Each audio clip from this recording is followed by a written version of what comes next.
Then we'll have to make a lot of changes. Yes, that's right.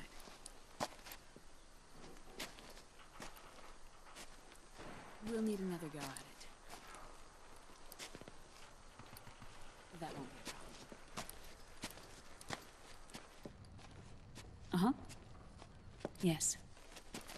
I've taken care of it. Of course. Yes, I understand, but...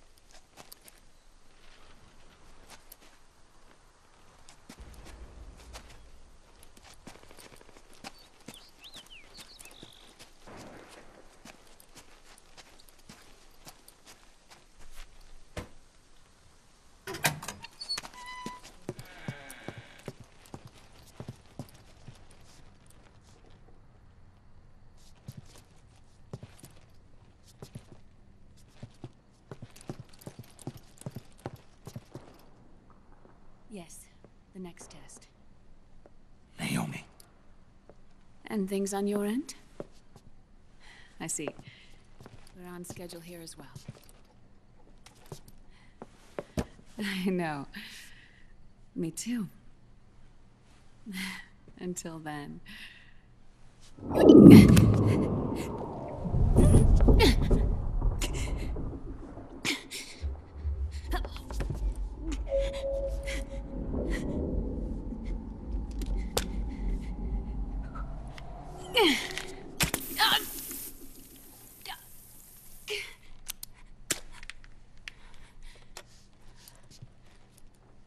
Naomi.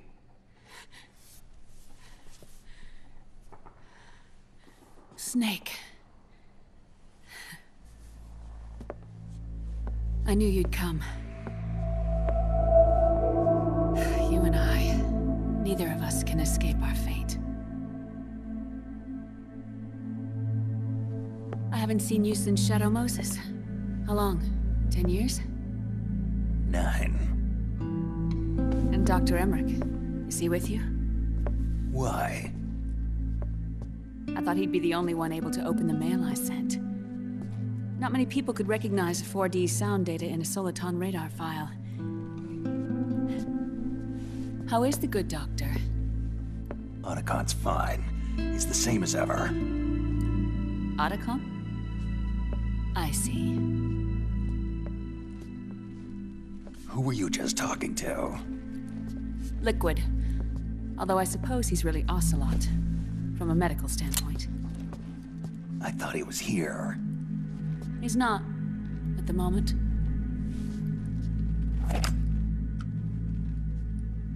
Where are all the guards? They know I won't escape. I'm powerless to resist. I have no choice but to cooperate.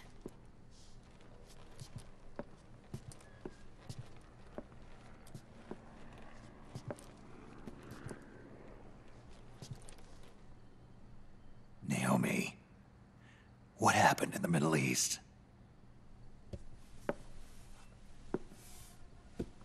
What you saw was the soldiers' emotions run amok. Another product of the system.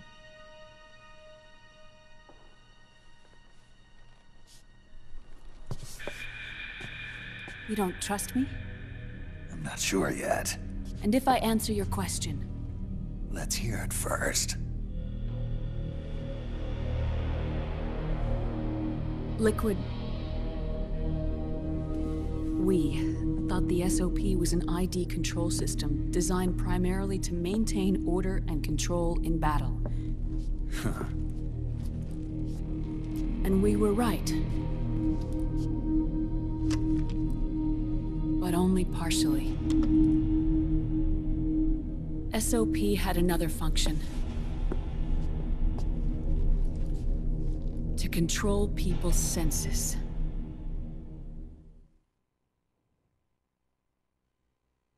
The nanomachines inside soldiers' bodies adapt to different conditions, promoting the release of neurotransmitters, hormones, and stimulants, giving them an edge in battle.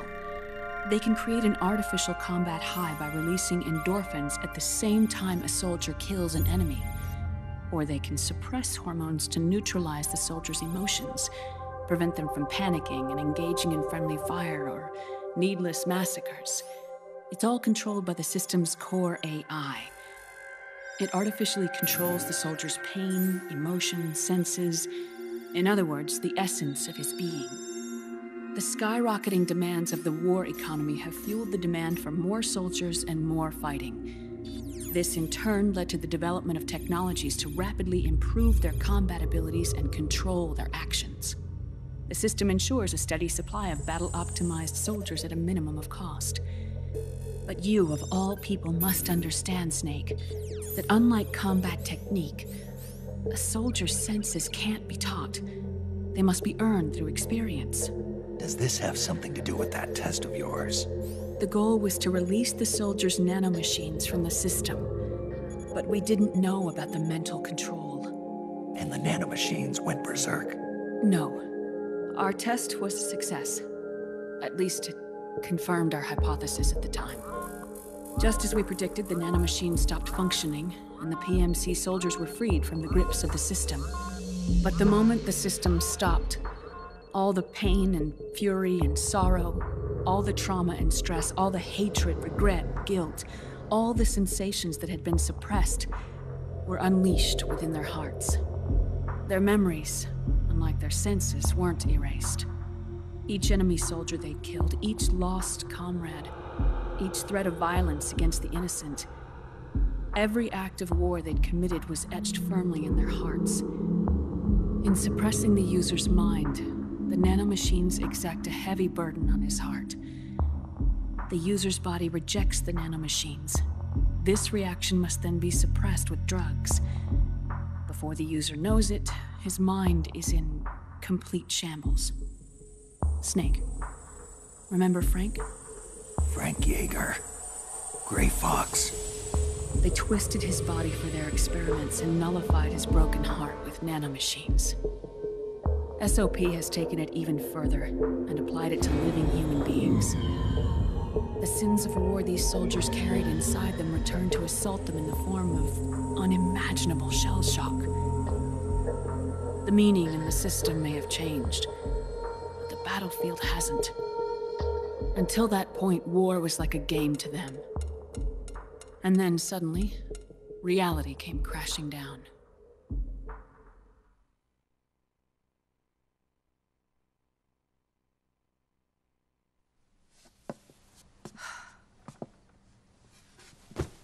Ordinarily, our hearts are hardened through experience.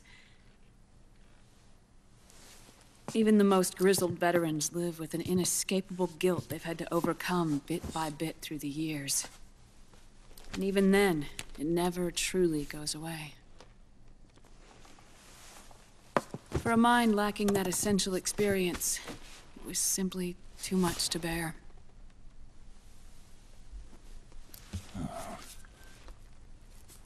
But what about me? I've never been under the system's control.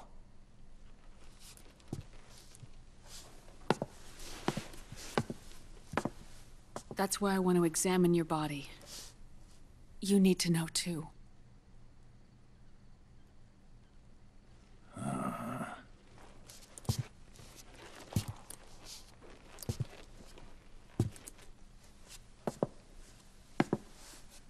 All right, Snake.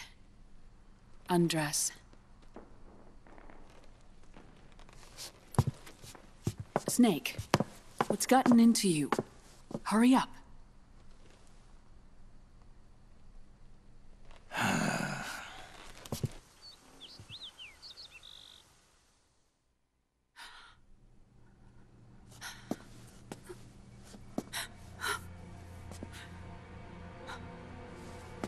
Oh my God. Snake.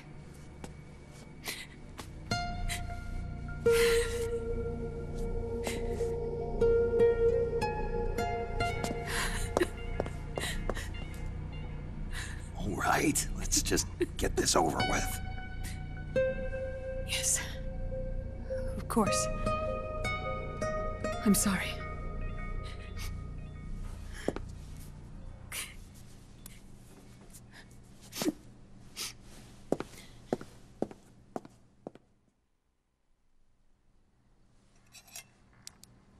Snake, do you remember what I told you in my video mail about the first generation of nanomachines? The ones you stuck me with at Moses. Yes. The nanomachines are recharged by your body heat. They won't stop functioning until they're all extracted. Or until you do. Most of them were lost through bleeding and excretion, but around 30% still remain inside your body, attached to your cells. Not finished yet. The first generation were never ID registered, so they don't react in the same way as the SOP nanomachines. Ready? But they may be interfering with your body, and with your heart. So, does the aging have something to do with Fox die too? No. Your telomeres were intentionally set up to be short, regardless of the age of the original. One of the genes that inhibit reproduction and aging, the Clotho gene, was intentionally mutated as well. But more importantly, your chromosomes, like liquids, were provided with terminator genes to prevent them from making copies. Why? Your clones created for one purpose: war. And so, in order to prevent you from being abused by clients or stolen by the enemy, they shortened your lifespan and removed your ability to reproduce. It was a safety device to ensure that the seed of Big Boss didn't end up in the hands of others. The reason you're aging so rapidly isn't because of disease or faulty research or Fox die. It's how you were born. It's your natural lifespan.